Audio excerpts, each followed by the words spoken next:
드라마 밤에 피는 꽃이 드디어 대단원의 막을 내렸습니다. 이번 최종회에서는 우리가 기대했던 모든 상상들이 그대로 펼쳐진 것 같습니다. 사기 혼인으로 억울하게 과부로 살아야 했던 여화는 결국 신분 회복을 하게 되었죠. 솔직히 석정의 용기 있는 양심 고백이 아니었다면 절대로 있을 수 없는 일이었을 겁니다. 무엇보다 인자하고 너그러운 우리 임금님의 결단이 있었기에 가능한 일이었죠. 하지만 우리가 바라는 수호와 여화의 깊은 로맨스는 아쉽게도 볼 수 없었습니다. 혼인은 그렇다 치고 입맞춤조차 없는 로맨스라니 과부와 총각의 사랑치고는 너무 건전한 연애였던 것 같네요. 저는 개인적으로 포승줄에 묶인 석지성에게 여화가 남긴 마지막 말이 너무나 가슴에 와닿았습니다. 선왕을 독살하고 이 일을 덮기 위해 호판과 강필직의 뒷배가 되어준 석지성. 여화는 그들로부터 백성들을 지키기 위해 밤마다 담을 넘었던 겁니다. 저는 처음 이 드라마를 접하고 웬 과부가 탐관오리를 응징하는 코믹한 그저 그런 이야기인가 보다라며 속단했는데요. 이렇게 깊은 뜻과 빌드업이 숨겨져 있었다니 그저 감탄을 숨길 수 없을 따름이네요. 게다가 선왕을 시해한 역적의 가족이 죄를 면한 부분 역시 아주 새롭고 파격적이었습니다. 당연히 역모를 저지르면 가문이 멸문지화를 당한다는 게 상식인데도 그런 부분을 아주 감동적으로 바꾸어 버린 건 너무나 마음에 드는 부분이었네요. 여화가 어머니와 석정을 지켜준 부분에서 정말 가슴이 뭉클해졌는데요. 이에 답이라도 하듯 석정은 여화를 자유의 몸으로 만들기 위해 모두 앞에서 자신의 과거를 털어놓습니다. 역시 석정은 우리의 기대를 저버리지 않는 멋진 의인이었던 것 같네요. 요 근래 이렇게 유쾌하고 통쾌한 드라마는 밤에 피는 꽃이 유일무이했던 것 같습니다. 억지 로맨스를 구겨 넣어 유치하거나 오글거리지도 않았고 12회라는 짧은 회차 때문인지 한 회 한 회 쓰잘데기 없는 잡다한 이야기도 없었죠. 최종회를 연장했다고 해서 그저 그런 해피엔딩 늘리기인가 했는데 정말 가슴이 훈훈해지고 뭉클해지는 감동 엔딩이 펼쳐졌습니다. 이렇게 끝이라니 정말 아쉽기 그지없는데요. 그럼 지금부터 최종의 자세한 이야기 속으로 들어가 보겠습니다. 오난경의 폭로로 인해 과거 선왕 독살 사건의 전말이 세상에 드러났는데요. 석지성은 그동안 이 사건을 감추기 위해 그토록 많은 사람들을 죽여왔던 거였죠. 여화의 오라비 조성우도 그에게 목숨을 빼앗겼습니다.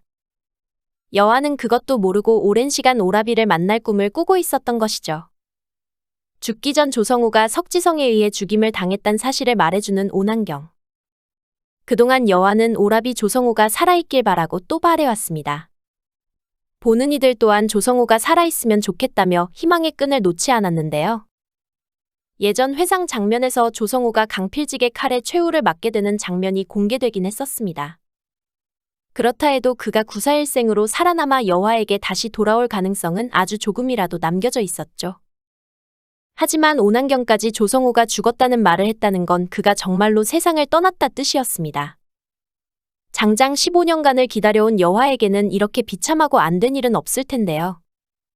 이래저래 이용만 당하는 인생을 살아온 여화. 그녀는 혼인과 동시에 과부가 되었고 이를 견디기 힘들어 도망치려고도 해봤습니다. 하지만 오라비가 돌아올 거라 믿고 있었기에 훌쩍 시가를 떠나버릴 수 없었던 것이었죠. 지나간 과거야 어쩔 수 없는 부분이고 이제부터 새로운 삶을 살면 되는 것인데요. 그나마 불행 중 다행이었던 부분이 바로 석정의 바른 성정이었습니다. 다과연에서도 말했지만 석정은 아버지의 더러운 면을 다행히도 전혀 닮지 않은 아들이었습니다. 결국 마지막까지도 여화의 억울한 혼인을 무효로 만들어주는 의로운 사나이 석정. 그는 여화에게 몇 번이나 멋지다라는 찬사를 보냈는데요. 여화와 마찬가지로 석정 역시 멋짐이 아주 뿜뿜 풍겼던 것 같습니다. 한편 석지성을 잡아 넣을 수 있었던 건 죽은 오라비의 선물 덕이 컸습니다.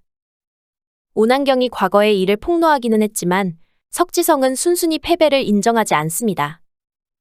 결정적 증거가 없기 때문에 아니라고 오리발을 내밀면 자신의 죄가 제대로 드러나지 않을 걸 알고 있던 석지성.